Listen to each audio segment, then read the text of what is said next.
Bonjour mes amis, j'espère que vous allez bien. Je voulais souhaiter la bienvenue à mes nouveaux abonnés.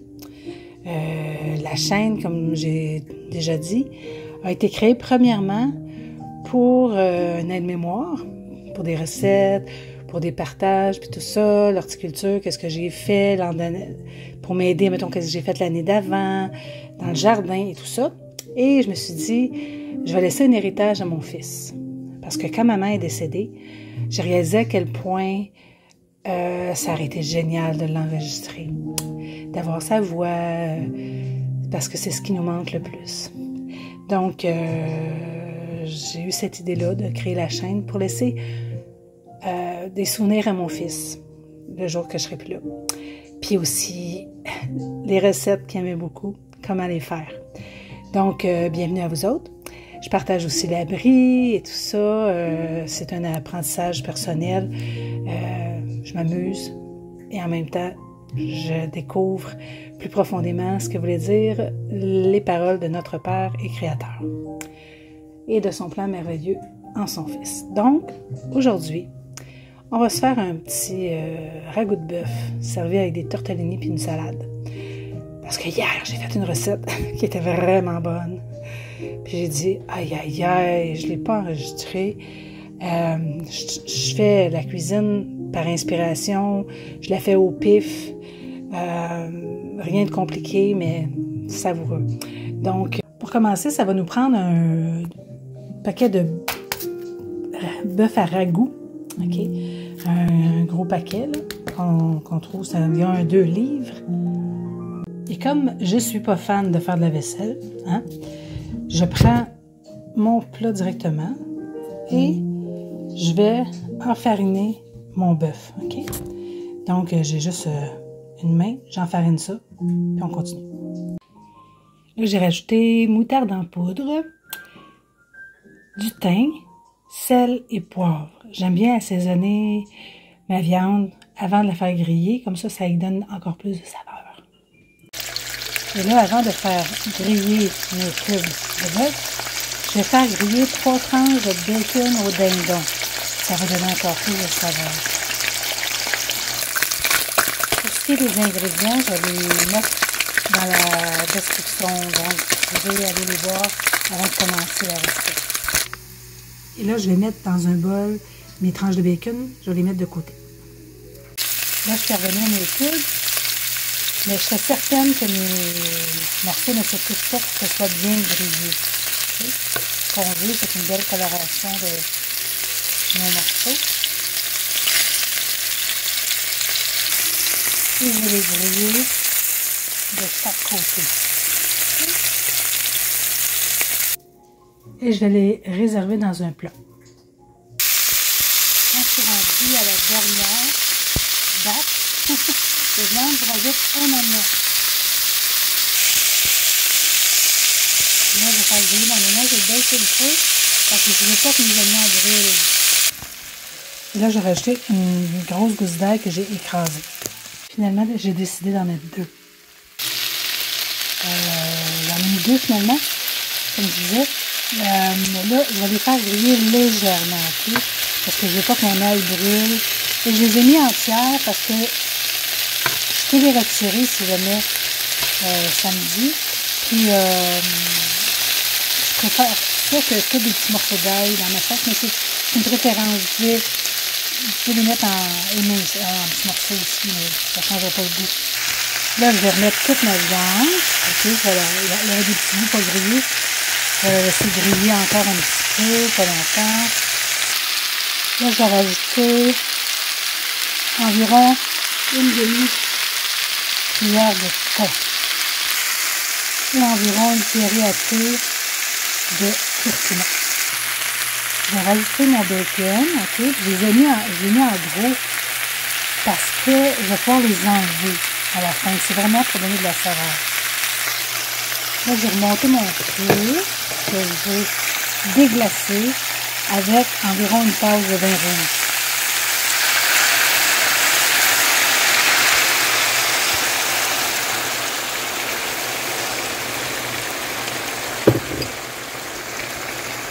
Et je vais laisser évaporer l'alcool. Et je vais rajouter, une fois évaporé, 2 tasses de bouillon de bœuf. Et je vais baisser mon feu à doux. Tu sais, je vais mettre ça doucement, un petit bouillon. Là. Il va être encore trop fort. On va juste laisser mijoter. Et pendant que ça commence à mijoter, je vais prendre le temps d'éplucher mes carottes, de les couper. Je vais mettre 2 grosses carottes biologiques, mais là, c'était des petites. Donc, 2-3 carottes biologiques en gros morceaux. Là, on peut rajouter une boîte de tomates en dés. Mais moi, j'avais des tomates congelées du jardin, donc je mets des tomates du jardin. Un paquet de tomates qui équivaut environ à une canne. Bon. Là, je vais rajouter mes carottes. Là, j'ai rajouté l'équivalent de 2 feuilles de laurier. L'équivalent de 2 cuillerées à table de persil frais ou de persil séché. Là, j'ai rajouté du chili broyé, ok? Vous auriez pu rajouter un piment fort que vous aimez, là, sauce sriracha. Moi, j'aime ça un petit peu piquant, mais c'est vraiment à votre goût, c'est facultatif. Là, j'ai rajouté un peu d'herbe salée du bas du fleuve, mais faites attention, goûtez votre bouillon avant, parce que si vous avez salé votre bouillon, il ne faut pas que ce soit trop salé. Donc, herbe du bas du fleuve, puis je vais rajouter du poivre. Et là, je vais laisser mijoter ça à feu doux, jusqu'à temps que ma viande se défasse. Là, j'ai mis le couvercle, puis je vais laisser mijoter ça, comme je vous dis, à feu doux. Si on veut que la sauce épaississe, on n'est pas obligé de mettre le couvercle. Mais moi, je le mets parce que, étant donné que je vais le servir avec des tortellini, je veux garder ma sauce précieuse.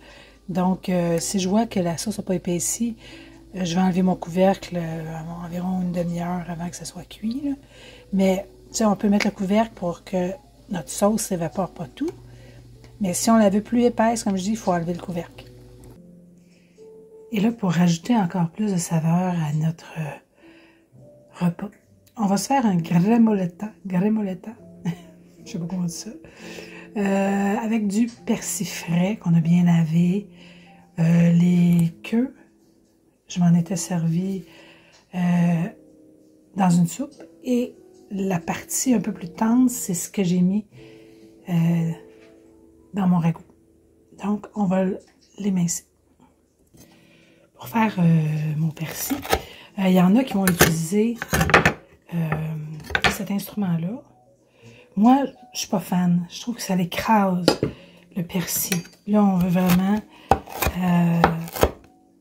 donc, moi, je prends mon gros couteau. Avec ma deuxième main, j'appuie. Et je fais vraiment juste le tailler. Okay? J'essaie de ne pas l'écraser. Donc, une fois que mon persil est émincé, je l'ai mis dans un bol. Et là, on va rajouter le zeste d'un citron ou d'une orange. C'est un agrume qu'on veut.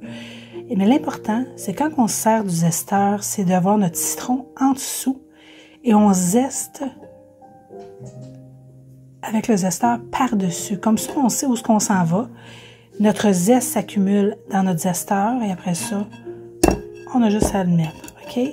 On voit la majorité faire l'inverse, mais chef Jean-Pierre, excellent chef, nous a montré comment faire, puis c'est vraiment de cette manière-là. Comme ça, on voit où est-ce que ça n'a pas été fait. OK? Et on voit, quand on tient notre citron dans notre main, avec notre citron est bien nettoyé. OK? On a tout pris le zeste, ou presque. Et là, on pourrait mettre sel, OK? Un soupçon d'huile d'olive.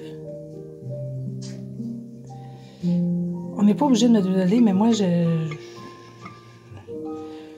le fais à ma manière aujourd'hui. Comme je dis, je vais rajouter un petit peu de sel. Et à la toute fin, je vais mettre le jus de mon citron. OK? Je ne vais pas le mettre tout de suite parce que je ne veux pas que mon citron vienne tout mouette. Je ne sais pas comment dire ça.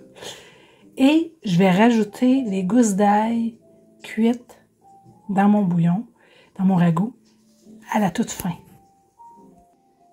Et là, je vais bien mélanger ça. OK?